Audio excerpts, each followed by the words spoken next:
Hello and welcome to this episode of the Star Wars Universe Podcast. Today we're talking about Season 4 of the Clone Wars, Episodes 7 through 10, where we follow the adventures of Jedi General Krill, and what happens when soldiers start to doubt if their general has their best interests at heart.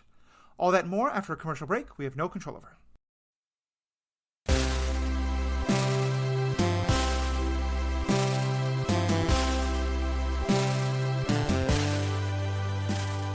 Welcome back, my name is Matthew, and for all of those who've already begun furiously writing emails in the 12 seconds since I said it, let me correct myself, it is General Krell that we're discussing today.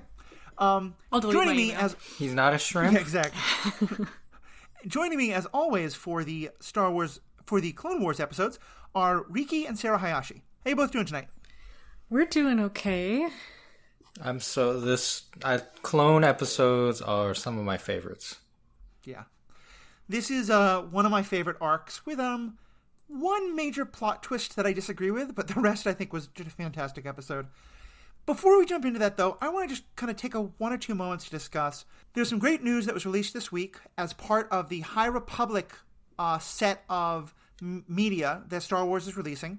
The first one of which is a novel, Light of the Jedi, that we just released a review of, which is also on this podcast.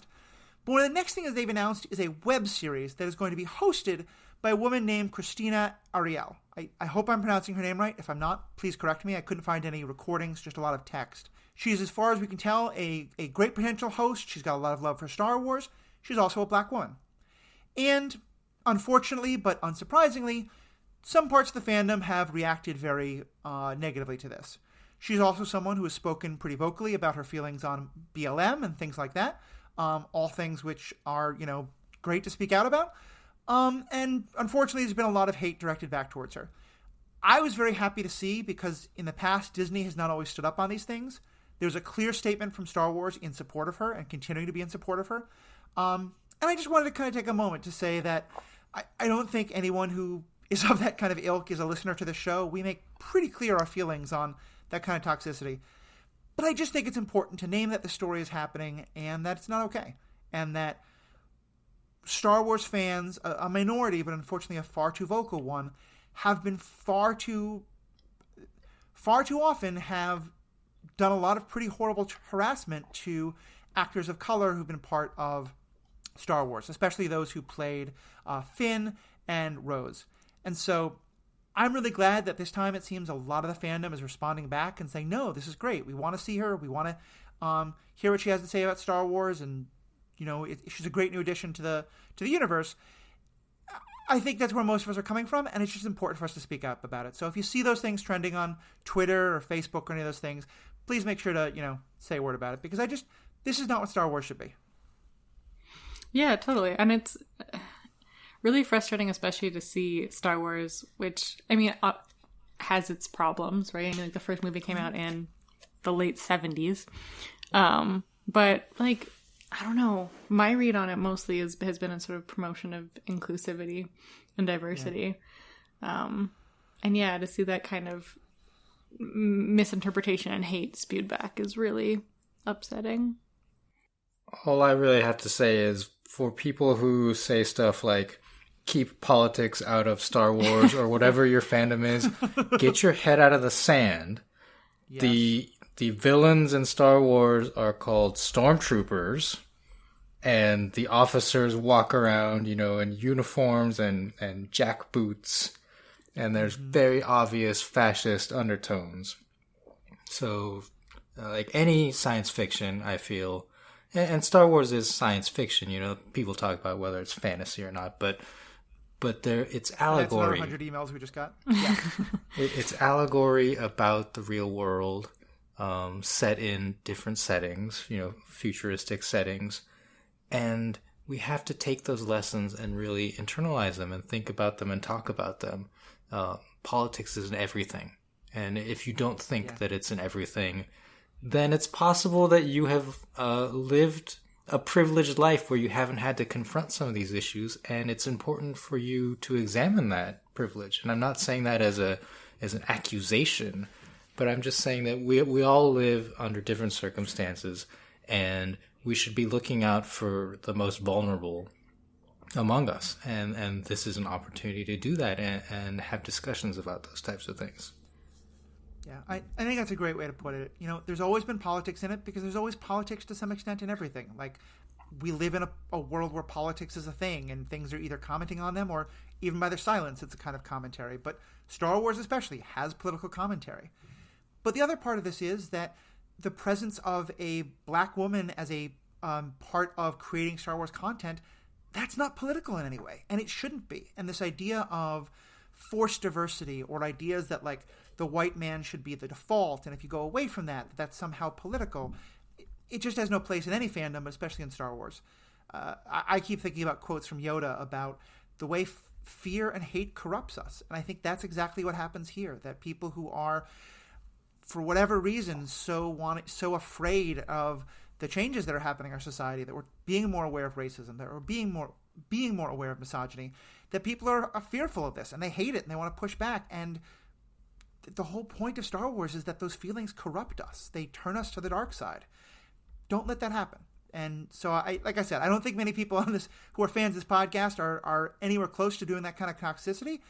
I just think this is a good time for the way we drown that out is that for every one of those tweets, there's 200 from us or 2,000 supporting this and talking about how awesome it is. So if you see that on your Twitter, if you see that on your Facebook, please speak up. So that being said, let's now get back to what we're actually talking about today, which is, I think we're all in kind of agreement, some really good episodes of the Clone Wars. Okay. If you would have, if you would have like said this to me sort of the first watch through, I think I would have 100% agreed with you.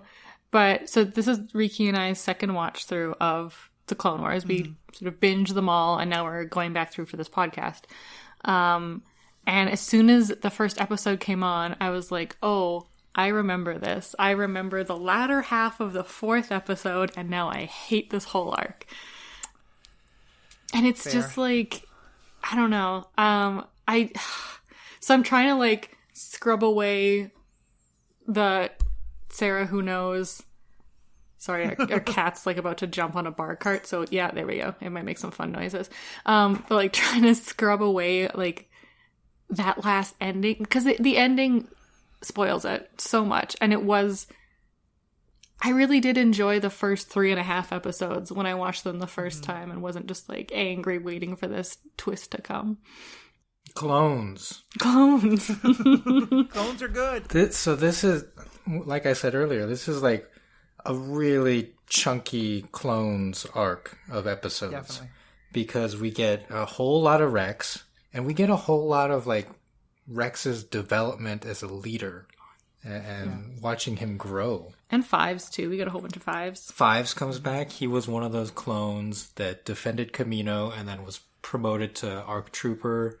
And he's going to be very important for some of the later arcs. And we get a few other clones that get names.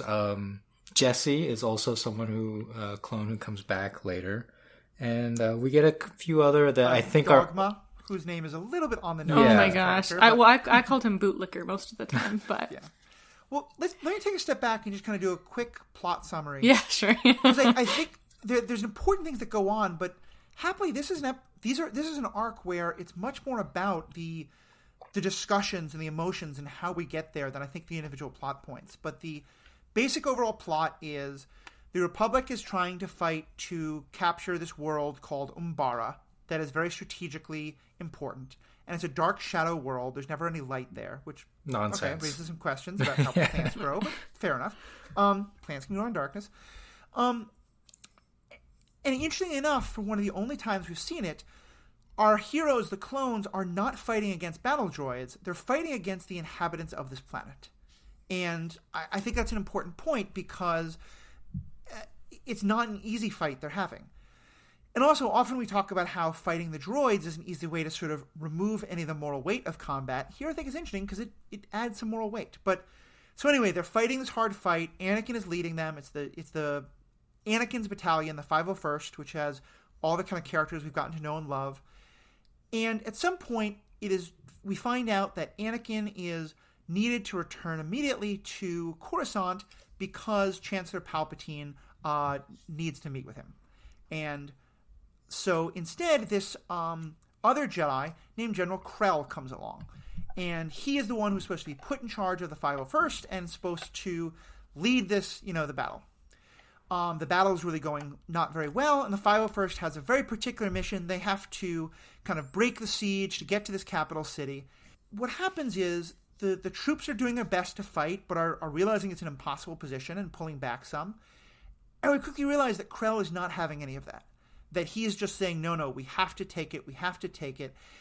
And he's ordering them to just take incredible losses and sacrifice themselves and in order to win these battles. And it's sort of an ongoing theme of the clones pushing back against him and him refusing to listen. And then the clones, more and more of the clones really starting to question this.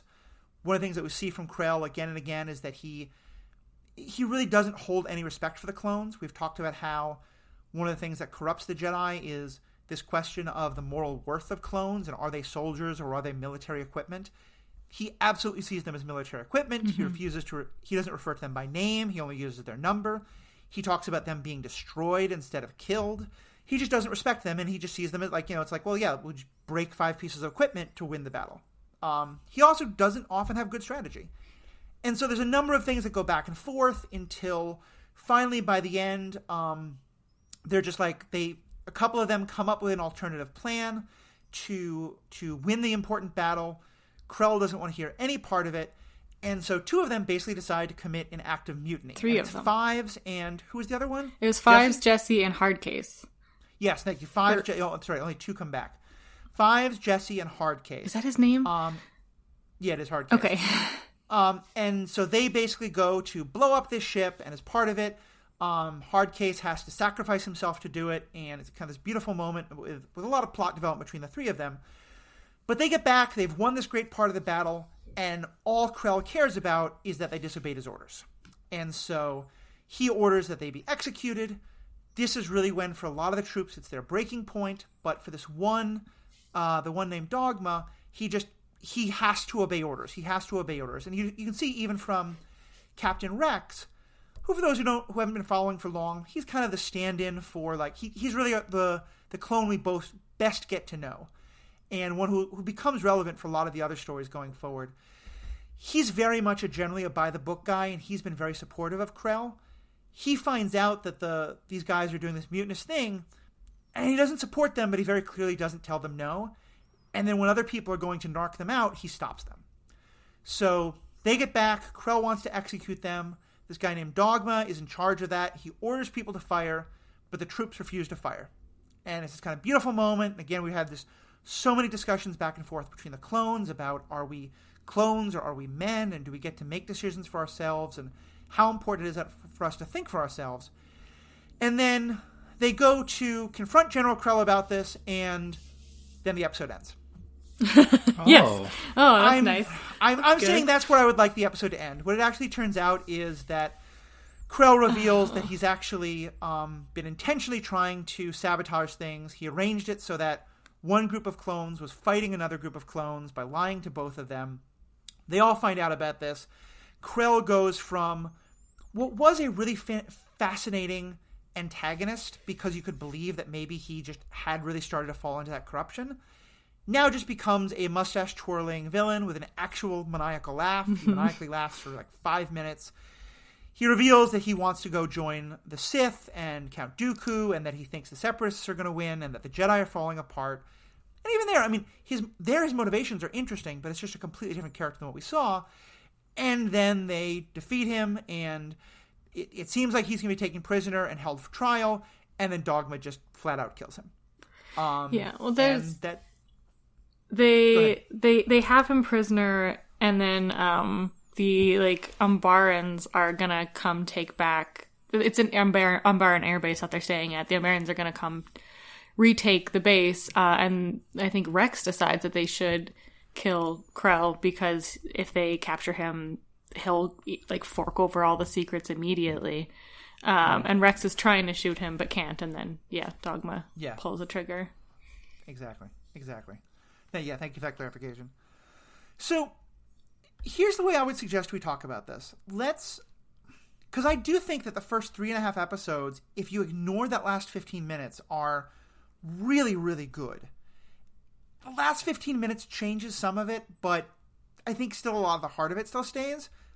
Let's start by just talking about why we dislike that ending so much, and then let's just talk about the rest of it, because especially before you know that Krell's going to go in this direction, the direction the story is going, I think, is some of the best storytelling we've had in Clone Wars. Yeah, I think that's maybe why it's so disappointing that we get this, like,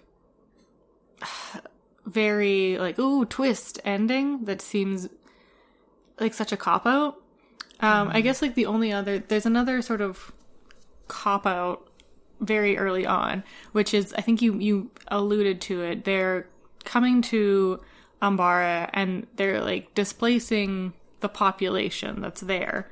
But we can tell they're not a native population because the Umbarans, all have, like, spacesuits on, even when they're just, like, on their own planet, and, like... Oh, I hadn't noticed that. Yeah, you're right. Like, the clones, like, the Jedi, nobody else has to wear a spacesuit, but the Umbarans do, and if their helmets are breached, then they, like, suffocate to death. So they're clearly not, like, the native population that the clones are there displacing. So I think that's one sort of, like... Not like big cop out, but a thing that I noticed and was like, I kind of wish you would have just gone the full way and made them be ousting the native population. Yeah. And then at the end, just this whole like, JK, I'm a Dooku stan. I was out to get you from the start. Evil laugh. What are you gonna do? Shoot me? Yeah. To me, it's exactly like when Attack of the Clones is a bad movie in a lot of ways, but I thought what they set up for the most of that movie, I was like, okay, maybe the Separatists have a point. Maybe Count Dooku is this guy who hates the Republic, and maybe he's being, like, subtly corrupted, but he doesn't realize it, and interesting storytelling. And then we find out that he's just working with Sidious. I'm just like, come on. So, I think that's how I felt about it here, and I think what I liked for so much of these episodes was... We've been talking the whole series long about how the Jedi aren't supposed to be generals. That's actually commented on in the book I just mentioned, Light of the Jedi. And that being generals and being generals over these clones is really forcing them to question themselves and forcing them to make really hard decisions. And then it's pushing a lot of them into some of the dark sidey kind of feelings that they're really supposed to be avoiding. In terms of like, well, maybe we just have to throw away all these lives. And so I was really excited to see a Jedi who had maybe just gone that far, who was so dedicated to winning the fight, was so focused on that we have to win, and had never really embraced the idea, or maybe was just letting himself as an excuse buy into the idea that the clones aren't real people, they're military hardware, and so we can throw them away. And I love the story that we get of a general who's kind of lost his way like that, and what happens when the troops realize that and press back against him. And I think, as you kind of said, that's why it felt like a cop-out. It felt like they'd set up all of this moral grayness and complexity, but then they needed to give us the mwahaha evil battle at the end. Yeah, just completely black and white at the end. And kind of nonsensical, because it's not even that he has actually... betrayed the Republic to the Separatists. Like, he has no contact with the Separatists. He just wants to join them. And he's like, if I do this, maybe Dooku will take me as his apprentice. It's like, Dooku might be like, I don't know you. don't DM me, bro. Yeah, and it's not even like Krell is a good guy from the beginning. Like, he's a complete jerk from the moment that he sets foot from the moment we see him. And like you're saying, he calls the clones by their number, except there's a few times Rex does some stuff to like kind of gain his respect. Then he calls him Captain Rex, but as soon as he does something sort of counter to what Krell wants, it's back to like CT, what is it, 9567? That's probably wrong. Don't email me. Also, don't enter that in your pin. What? Nothing. Okay. I think you're right. I mean, Krell is constantly talking about how the clones are inferior. He's talking down to them. He just shows them no respect. He has no interest in hearing their ideas or learning from their experience. Yeah, and I honestly, like, up until the weird mustache twirling twist, you could have had me on board with, like, he's kind of got a point. Like, the clones are bought and sold as machines of war. Like, they are there to be disposable. That's why they're all clones of each other. This is literally their purpose. And, like, I obviously don't agree with that on a, like, moral standpoint. But I wouldn't find it so extremely far-fetched to believe that this one Jedi, especially one who's sort of touted as this decorated war hero and seems to be taking this role of general very seriously, that this would be an idea that he would hold, and I would, like, completely buy that. Yeah. That makes sense. Well, so what I would like to do then is say, we agree that these last 15 minutes are terrible, but the rest of it's so good. Let's just talk about it, and in terms of the story they give us before the heel turn. What do we think? I think I've talked a lot about why I love this so much. What is it for you all? What is it that makes this story of Krell as the general who is just no longer respecting his troops and the way the clones respond to that so powerful or just so interesting for you? Well, I mean, it's contrast with Anakin, right? Like, Anakin is the soldier's general. He's out there fighting side by side with them. And I think that's a very important contrast here, that Krell, I believe, only ignites his lightsaber to first, like, threaten Fives, and then at the very end to fight all the clones. So he never actually, to my knowledge, fights against the enemy, the Umbarans, and never, fights alongside the clones. He's always in the background, messaging Rex and giving orders from, wherever he's stationed. Yeah, I think they even, like, Fives even points that out to Rex, right? Like, Rex is trying to say, like, oh, General Skywalker had some pretty out there plans, but we went along with it. Let's just go along with this guy's plans. And Fives points out, like, yeah, but General Skywalker is always right up on the front lines with us, whereas Krell is, like, always in the back, always where it's safe. So he's, like, never actually sticking his neck out on any of these plans. And I think that's the first time we've ever seen that, right? Hasn't pretty much every Jedi who we've seen been... I mean, they're the generals, but they're also, like... it's kind of like they're the medieval generals, like, leading from the front. They're not, like, sitting back in the base, taking all the orders. Yeah, most of them... Because how else are they going to flip their lightsabers around and look so cool? But yeah, I know they do have a very, like, proactive approach. I guess occasionally you'll get, like, an order from Obi-Wan as coming in... but because he's, like, off fighting in a different area, presumably also at the front of the line, yeah. One thing I did think was interesting, we often talk about the way that they sort of signal to us whether we should like or not like a character or a group of characters based on how they look. And up till now, most of the Jedi have looked very alien sometimes, but friendly. Like, they're always sort of, like, interesting looking and fun looking, and... They don't look sort of like the kind of thing that makes you think, is this a bad guy? Krell looks like this lizard, like a frog, yeah. Frog, yeah. I think, do you know what race he is supposed to be? Ooh, no. I'm gonna look that I up. can find out. Yep. Google Wars. I guess, like, Plo Koon would be the only... I was gonna say that. Yeah, because he's got the mask. Yeah. But, like, Plo Koon is, like, so gentle... Especially to Ahsoka, that we're, like, instantly like, oh, okay, he's a good guy. Mm-hmm. Yeah, he looks that. The other thing is, and I can't say I ever noticed this, but by going on TikTok, I've spent a lot more time understanding the opinions of younger generation folk on the prequels, the people who grew up with the prequels. And apparently Plo Koon there's a significant amount of Plo Koon thirst. What? Really? Not Kit Fisto? Not apparently as much as Kit Fisto. Kit Fisto is apparently, like, the sexy Jedi. Yeah. Oh, I understand that 100%. I mean, the last one we covered, the shirtless Kit Fisto swimming around. Yeah, why didn't you just send Kit Fisto in from the start? Anyway. But Plo Koon, really interesting. Yeah. But to get back to it, Pong Krell is his full name. He's a basilisk male. Yeah, that's when I read basilisk? that. I thought it's a basilisk. No. Yeah. One vowel different. Yep. But yeah, he's very, very, very, yeah, warlike. I guess who is the guy who was with Tarkin? that Ahsoka and Anakin went. Well, Ahsoka wasn't supposed to go to, but ended up going.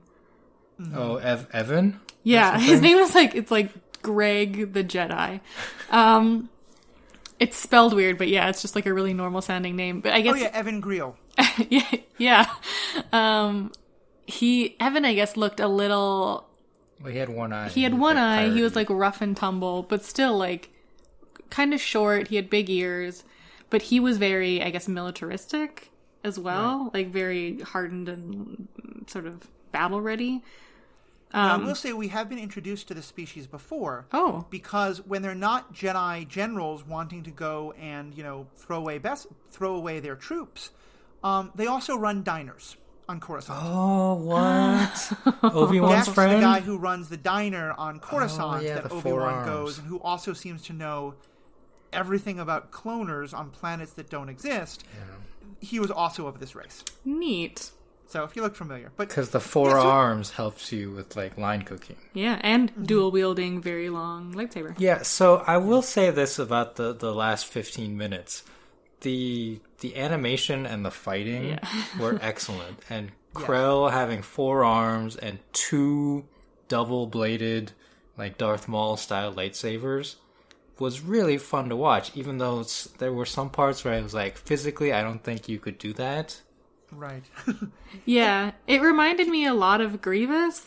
Yes. Only instead of 4 lightsabers, he just glued 2 of them together. Well, they're actually called saber staffs. Saber staffs. Okay. I think until now, Ventress also uses one. Oh yeah. But I don't think we've ever seen a Jedi use one before, have we? I don't know, maybe. But he's certainly the first one who is double wielded with 2 staffs. Also true. Yeah, this is a high. Grievous does it every now and then, but certainly no other actual living person has done so. Does Grievous actually stick the? No, Grievous just he has just has 4 four individual yeah, sabers. Each with 4 individual. Okay, because I know I think it was in was it Fallen Order where you could stick 2 of your lightsabers together? Oh yeah. To make a staff. Hey, spoilers! I'm not up to that. Oh, sorry. Never mind.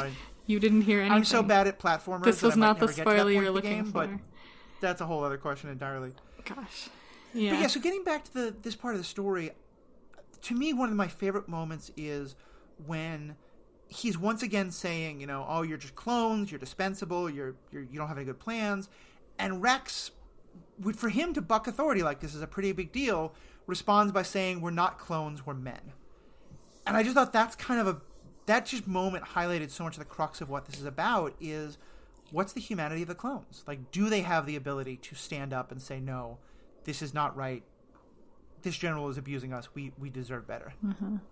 Yeah, and I think that's the moral that gets at times a little heavy-handedly laid down in this arc. But the idea of what makes a good soldier isn't just mindlessly obeying orders, right? It's internalizing and doing what you think is morally correct. And if you're given bad orders, you disobey them. Right. There's one wonderful moment where Rex just says, look, I believe in duty and laying down my life for victory when that's needed. And Fives kind of pushes back on it. I think that's the first moment where Rex starts to really have some doubts about it. But I've never been in the military. I don't know what that's like. And I know that the one thing the military does is to work very hard to train you to not question orders. And to train that if it's an order that is illegal, that you're supposed to question it. But otherwise, you're not supposed to sit there on the battlefield and go, my captain said I should do this. I wonder if that's a good idea. You need to be willing to instantaneously obey, even if in the moment you don't think it's the right thing to do. And I really like that they're showing that, because I imagine for the clones, it has to be even more so. They're literally raised from birth with this idea. It's not like you have 18 years of independence, and then the military starts putting it on you. And so I think one of my favorite parts of the episode is all the discussions among the clones, as some of them, one by one, are starting to say this isn't okay, and the others are kind of agreeing with them, but it just doesn't fit with what they've always been taught. Yeah, and as much as I dislike Dogma as a character, I think he's the sort of he's the ideal clone, right? He's the epitome of I have been engineered to be a soldier and to obey orders, and he obeys orders even like, he is still loyal to Krell even after he finds out that Krell has ordered 2 different factions of clones to go attack each other for funds. Even then he's still like, no, we can't. We have to obey Krell. It's not until Krell literally is like, I'm gonna go join the Sith, that he's like, wait, he's betraying He's the us? traitor. What? Yeah. But even like you see guys like Top, who I don't think we've met before, right? Was this our first introduction? I think so. Who's seems to be sort of allied with Dogma at the beginning, but is especially after like Fives' like "don't execute us" speech, where he basically says like, look, we're not droids, we don't have to just mindlessly follow orders. Right. And he specifically says, this is wrong. Yeah. He's appealing to the conscience of the because it's other clones who are supposed to execute them. Yeah, it was a firing squad, which is so weird. They go from like, yeah, you're going to be court-martialed and then probably end up being executed because you disobeyed orders, to like, you know what, let's just skip the middleman. Get the firing squad. Were you kind of surprised to realize that the Army of the Republic, the Grand Army of the Republic, led by the Jedi, has a death penalty? No. I mean, it's a military force, and I feel like I don't know. I've never been in military either, so I'm not gonna speculate too much. Yeah, if they were like executing Jedi like this, then I think I'd be very surprised. Right. But this idea, I know. Okay, I've also been. It's kind of an old game, but I've been watching someone play through Detroit Become Human, which is all about like androids, like gaining emotions and autonomy and disobeying their orders, and humans just think of them as machines. So maybe this is like infiltrating my opinion of this, but the idea that like having there being a death penalty for the clones because they're like malfunctioning or like defective clones by disobeying orders and that sort of thing isn't super surprising to me. Whereas if they were to say like, oh, this Jedi disobeyed orders, grab the firing squad, then I think I'd be really surprised. I guess that makes sense. And I guess to me that a death penalty seems so in opposition to everything the Jedi stand for. And granted, that's partially because I myself am rabidly against the death penalty and think that the only reason you do the death penalty is because of this desire for vengeance and retribution. That's supposed to be what the Jedi all stand against. But I do like your framing of it, that maybe this is part of the continued idea of like that in some ways the clones aren't just people who did a criminal act. It's that they are defective. Because I guess one of my thoughts is, this is obviously not going to happen for treason, but for a lot of lesser criminal offenses in the military, I know one thing that happens is you get dishonorably discharged. They throw you out of the army. I don't know if you can do that with a clone. Yeah. No one has any idea what to do with a clone if they're not a good soldier or are after the war. And there's even at the very end of the show, of the episodes, they talk about that a little bit, of that no one knows who are these people outside of being soldiers and in a war. Yeah, for sure. And like we've only ever seen one clone who's no longer a soldier, right? And I mean, there's even a point where Krell, I think he's questioning Rex and asking if like Rex is defective, because Rex ordered a retreat when they were in this basically suicide mission. And yeah, Rex asks like, are you defective, clone? Why are you disobeying my orders? And yeah, Rex, stands up for his decision, as he should, and even says, like, my duty is to be loyal to you, but also to maintain the safety of my men and make sure that, they respect me and that they're safe. And that's when Krell calls him Captain Rex. And he even says, like, he's like, yeah, I guess, like, it makes sense that you want your men to, like, trust you. That seems like a good strategy. Okay, now go kill yourselves. Like, it's just so weird that he seems to show respect to Rex for that decision and then be completely against against it. Yeah. Yeah. But yeah, so this idea of having of viewing the clones as a commodity and not as people, even though I think like Anakin, Obi-Wan will still see them as like individuals. I think the system as a whole, where they're like going to the Senate and trying to talk about bargaining for new military spending budgets to buy more clones, right? Like I think that system doesn't see clones as people. It's funny, I never really thought about this till now, but, you know, one of the things that, my understanding, again, never been in the military, never, like, but even, like, I've seen this, obviously, in 8 million war movies and the like, but also just watching the experience of our military over the last 20 years and the wars we've fought.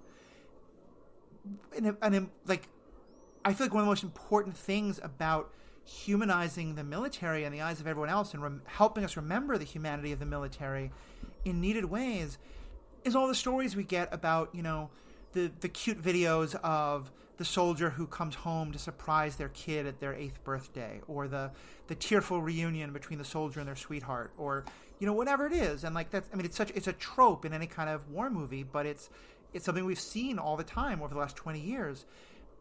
Or just the stories of the people who are waiting at home, or the widows, or the grieving parents, or whoever it is, if their family member doesn't make it back, or whatever it is. Those things, I think, really help to, for the rest of the country, help remind us that this isn't just a nameless, faceless war that's happening, that these are real people with real lives. The clones don't have any sweethearts at home. There's no one who's writing letters to them. There's no one who they're writing letters to. It is a group of individuals who have absolutely no contact and no connections to anyone in the worlds they're fighting for. And, you know, I don't know if the writer sat down and really thought about that too much, but I think it's an interesting point of one more way of which the clones are kind of just not really fully people in the eyes of the Jedi and the people in the Republic. Yeah, I think like it's becoming less and less true for the Jedi because they're interacting with them and they're becoming like the people. But yeah, like the clones call each other brothers. And I mean, like, I don't think that's biologically accurate, but like they are each other's family, and they're the only family that they really know. Right? Like, I don't think they feel this way about, like, is it the Kaminoans that made them? Or is it just they were made on Kamino, their home planet? The Kaminoans are their cloners, and in the show, we haven't seen them have much to say about them. In the books that I've referenced a couple times, the Republic Commando books, which are not canon, they're from Legends, but clearly a lot of the ideas from them has been brought into this. They really did not like the Kaminoans. Okay. And in other episodes of the Clone Wars, we've definitely seen the Kaminoans 100% do not see these as living creatures. They see them as, like, we manufactured 100 guns for you. Mm-hmm. It's a product and right. a way for them to gain political power and profit, I suppose. Exactly. One thing I wanted to bring up as well, and this again, kind of let's ignore the last 15 minutes.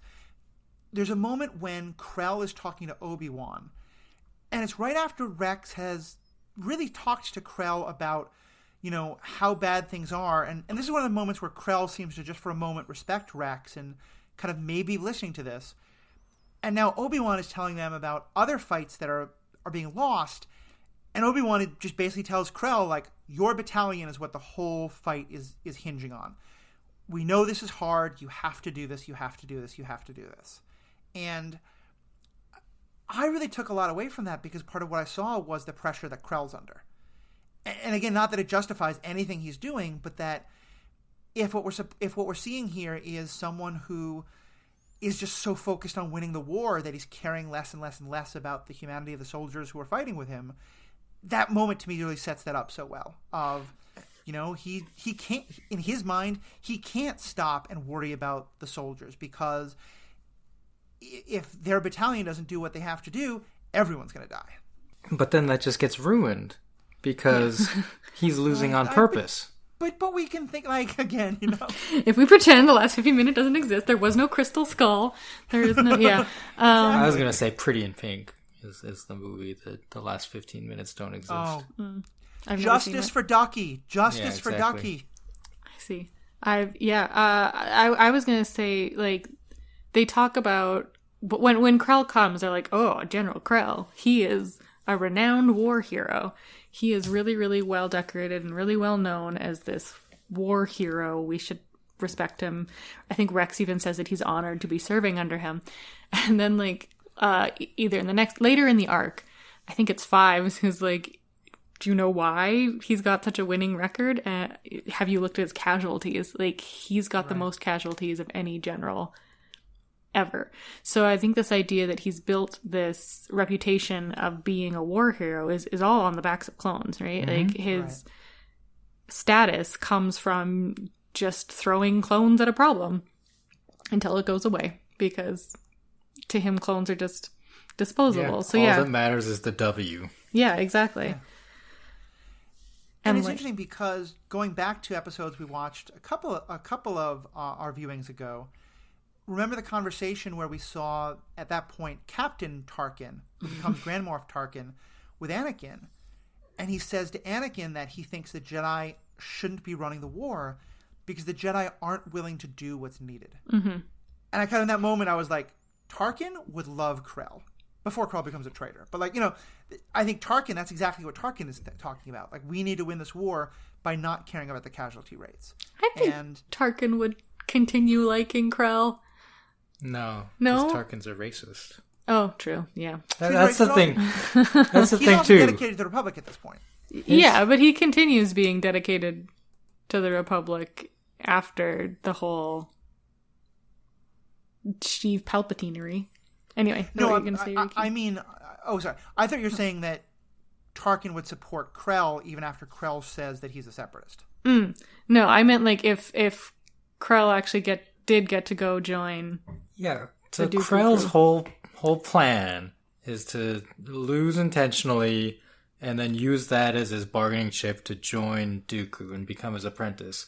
And I'm saying, like, what he doesn't know is that what's coming, you know, the Empire under Emperor Palpatine is going to be a human supremacist organization, and there's not going to be a place for you four-armed frog Jedi. Or Sith, even at that point. Mm-hmm. No, that's like he might utilize his skills, but he's not going to have an honored position. Right. No, it's definitely true. Yeah, and I think that's, like, yeah, because Krell is a really good, well, quote unquote good, has a reputation of being a good general, that makes him a bad Jedi, right? Like, I don't think you can be a great general and a great Jedi at the same time. And, like, what about Anakin? Yeah, no, I was gonna say, even Anakin proves this, right? Because he's becoming a good general, and we know what happens to Anakin. Yep. Well, yeah. I mean, he's a bad Jedi, but maybe he could have been a good post-Jedi. Sure, like, yeah. I was gonna say something spoilery, but I'm not gonna do that. Yeah, I think it's very interesting that, in that regard, Krell and Anakin are at total opposite ends of the spectrum in terms of how they relate to clones. That Anakin cares too much about them, Krell cares about them too little, and yet they both fall to the dark side. And I think that's kind of intentional, you know, that there's an element of that's the really delicate balance that the Jedi are having to walk, and why this plan that Palpatine has put into place is so brilliant, because it puts them in that literal rock and a hard place. Don't give him that much credit. Palpatine called Krell and was like, "Hey, Krell, listen, this is what you have to do." No, I don't think he set up Krell, but I think he definitely. And granted, part of this is because I've been reading Darth Plagueis, which is it is a novel in the canon. It goes much more into Sidious's planning for all this, and the plan and goes much more. Yeah, goes much more. But I think there's pretty good evidence for it, even just in the movies and the show, that this was Palpatine Sidious's plan all along. That putting the Jedi into this position would be a big part of their downfall. And so I just think, like, looking at Anakin and Krell as the two different sides of that is really interesting. Yeah. Palpatine's definitely playing the long con here. Yeah. Like, no questions asked. There's... oh, shoot, there is something else I was going to say, and I forgot what it was. Never mind. I want to, like, pull back the camera, I guess, and talk about how this arc, for me at least, was a really good war arc in terms of, like, how they not filmed, but drew and how they animated stuff. I just love the look of the planet. I don't understand why it's a dark planet, but the look of it with the glowing plants was cool, and there's like a constant mist and darkness. Right. And I think at times there was a little bit too much of the pew-pew guns going on, but the Umbarans utilized several different vehicles. There was, they start off with the artillery tanks, and then there's like the four-legged crab tanks, and they have like the weird centipede things, and then the fighters that they have to learn how to fly. Oh, those things. So there was just like a lot of interesting different technologies that we hadn't seen before. I really liked, so the bioluminescence of everything on the planet was super cool. And like that's what exists at the bottom of the ocean, where there is life and is no light. So like that tracks.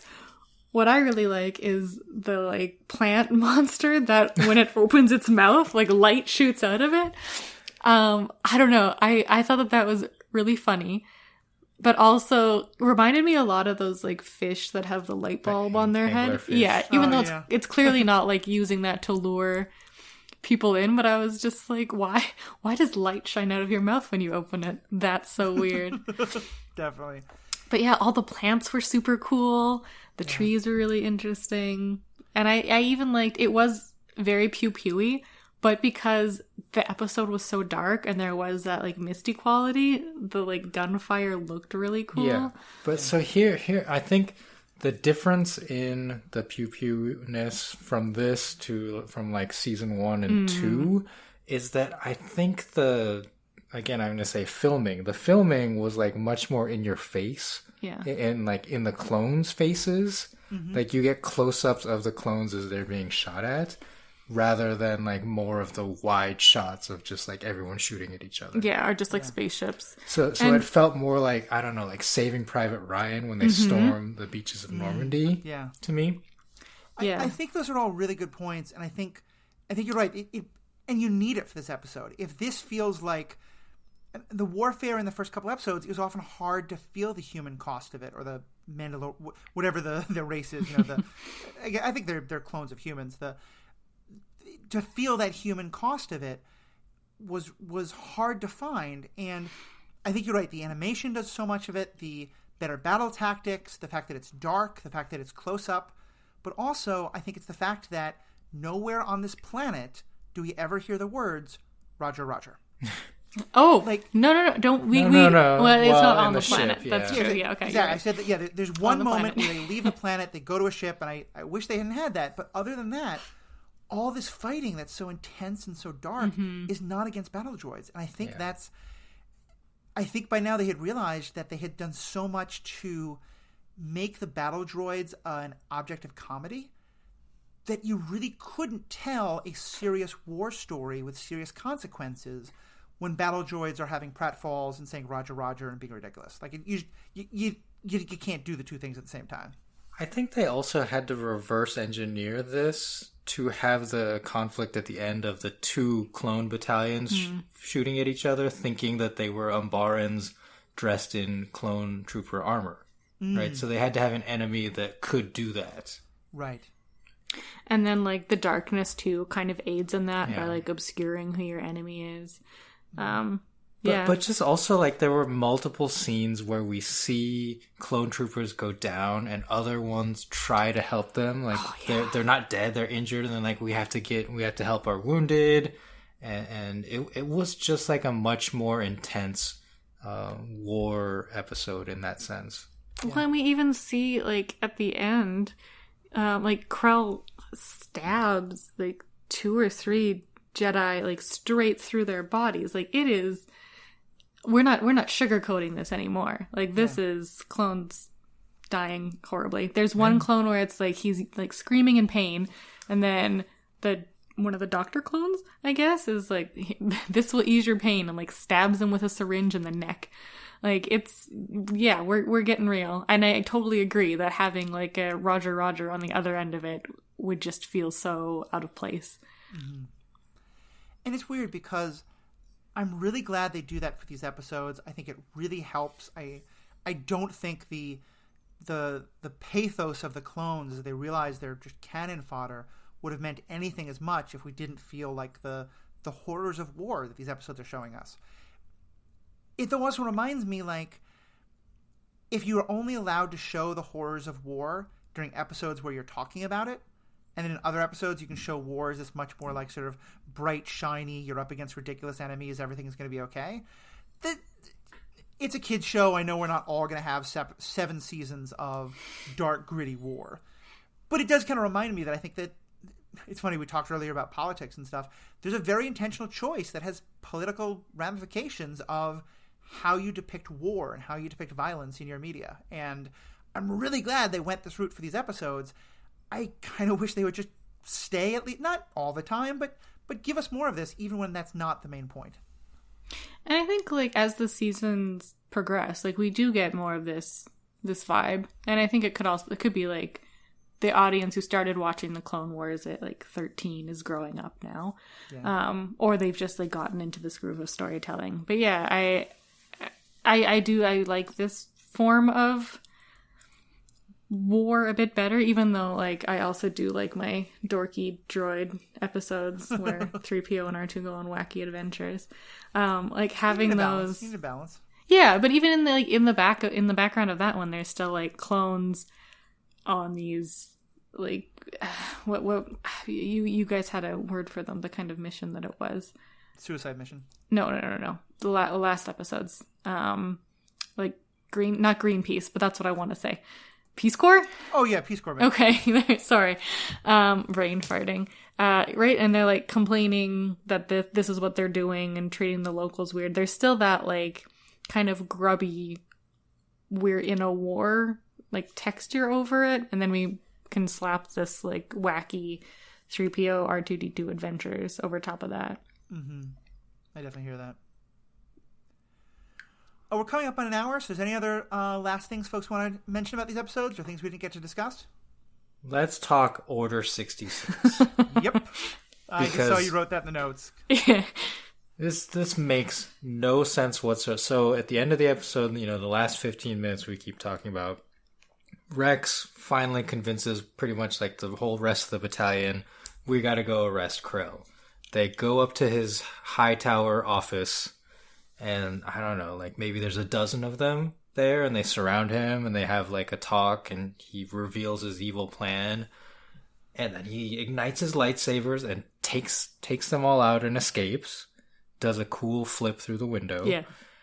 Lands like 50 feet down. Takes more clones out. The rest of the battalion's out there like, there he is, get him. And he just like keeps taking them out. And so like, how does Order 66 succeed so spectacularly? Like, yeah. I understand like some of them were taken by surprise. But not every Jedi would have been in close enough proximity of like clones with their back turned to them. And I just feel like, yeah, this is what a Jedi should do to a group of clones. Yeah, and I think this episode highlights it, but honestly I think that's a inconsistency throughout the show, is that the power of the Jedi is exactly what the plot requires. In terms of when they are able to just utterly overpower any and all situations, and when 10 clones or 10 droids, or something like that can overwhelm them. Yeah. And yeah, when they can like mind trick their way out of things. So Krell, when he escapes the office, he does like a full surround force push. Yeah. He pushes like every clone that has surrounded him outward into the walls at once. It's like, yeah, that seems like a really powerful ability. Yeah, he is extraordinarily powerful, but lacks the power to cut the tentacle off of a plant. Except he like does at the end, and then anyway. Yeah. It's definitely unfortunate. It's funny. Recently I just rewatched Revenge of the Sith, and so I watched Order 66, and yeah, like after watching so much of the Clone Wars, where you just see these Jedis as like demigods on a battlefield. Plo Koon, who we just were talking about. He gets shot down because 4 clone pilots, suddenly gang up on him. How many times have we seen any of the pilots, including Plo Koon, take on 100 droid fighters? Mm-hmm. And, until think, now like, we've seen that the droids and clones like fight each other kind of evenly. So it's not that I think the clones are better soldiers and better pilots, but not like 100 times better. I believe like Ki-Adi-Mundi actually like recognizes that the clones turn on him, and he ignites his lightsaber and is deflecting shots, but then there's like too many shots, even though it's like only like half a dozen clones. Yeah. I think there is also like Krell wants to kill the clones, right? Whereas presumably like the rest of the Jedi, it's like your friends are turning on you. It's like when your friend is a zombie in the zombie movie and you don't shoot them because like, oh, it's my friend, it's not a zombie. I mean, Yoda straight up decapitates 2 clones without a second thought. Well, never mind. And then friend Chewbacca Theory helps him gone. escape. I like the idea, and maybe for some Jedi it's true, but even just like, you still should be able to dodge all the shots or like block them all with your lightsaber. Anyway, Yeah, that's what I'm saying, is that there are scenes in the Clone War cartoon where a Jedi like uses one arm in their lightsaber to just like deflect a dozen's worth of blaster bolts while like yawning with his other hand. Like preparing a coffee. Yeah. Yeah. So like defensively they seem to be invincible, like when they focus on it. But then like we had a couple droids kill Jedi situations, but that was like overwhelming. Right? There was like one Jedi and one Padawan that got overwhelmed. I think Matthew's right. It's kind of like plot. Well, yeah, exactly. The Jedi are like as we need powerful this as the Jedi clones. to sacrifice himself for the plot. Yeah. Like, no, he's overwhelmed. Like even in the second movie, Attack of the Clones, you get the same thing where during that last huge battle between the clones and the Geonosians and the battle droids and everything, like there are some Jedi who are just wiping people out by the hundreds, and then others who like Jango Fett is able to kill pretty easily, or a couple of I'm sure we're getting a whole bunch of emails from the Jango Fett stands like, yeah, he's pretty badass, no argument, but or that just the floor of that arena is littered with the dead body of Jedi. There are many who die. So yeah, I think it's and I get it. It's one of the in something like Star Wars, where you can establish that it's just this one person who has this crazy set of powers, you can sort of make it work. But, it's kind of like once you get into, all of the super friends. Like, when you make your superheroes have really these kind of unlimited powers and you never, like, sit down and say, like, here's what they can do, here's what they can't do, you're going to have inconsistencies. And I think it's one of the many things I think Revenge of the Sith didn't do well is that Order 66 doesn't land because everything they've shown us to that point about the Jedi makes it completely unbelievable. Yeah. That being said, I still teared up because it was still emotionally, like, the first time I watched it, I thought it was very emotionally powerful. And then as I was walking out of the theater, I was like, powerful. Yeah. And then I was walking out of the theater and I was like, hang on. That didn't make Wait a sense. second. Yeah, I don't know. I keep saying it. I was told, I should watch the Clone Wars because it's going to make the prequels better. And I haven't seen the prequels in so long. But as we keep watching the Clone Wars, I kind of want to watch the prequels again. I mean, go ahead. You'll be in a different room. I think it's worth it. I feel like the chemistry between this Anakin and this Padme is so much better that it helps me believe the feelings between the two of them in the third movie. Okay, see, that is a terrifying sentence. I mean, you don't think they're chem? I think they have very good chem. I think the actors and the way they're portrayed, their relationship makes much more sense in the Clone Wars so far. Yeah, I believe that entirely, and that scares me. But yeah. I mean, I've seen the sand scene a bunch of times, so yeah. But I also just think like a lot of the politics, a lot of the conflict within the Jedi, the arguments between Mace Windu and Anakin in the movie, like, to me they land a lot more because we've had all this backstory, because we've had all this context. Oh, well, I mean, it's kind of a tangent, but I don't think we got this whole enough. thing is a tangent. I don't think we got enough Mace Anakin conflict in the cartoon. I agree with that. I would like to see more of that. Yeah, but more. I think granted, as I just said, I barely recall the movies, but this the sense I get of Mace Windu is that, like, he's kind of a jerk. Yes.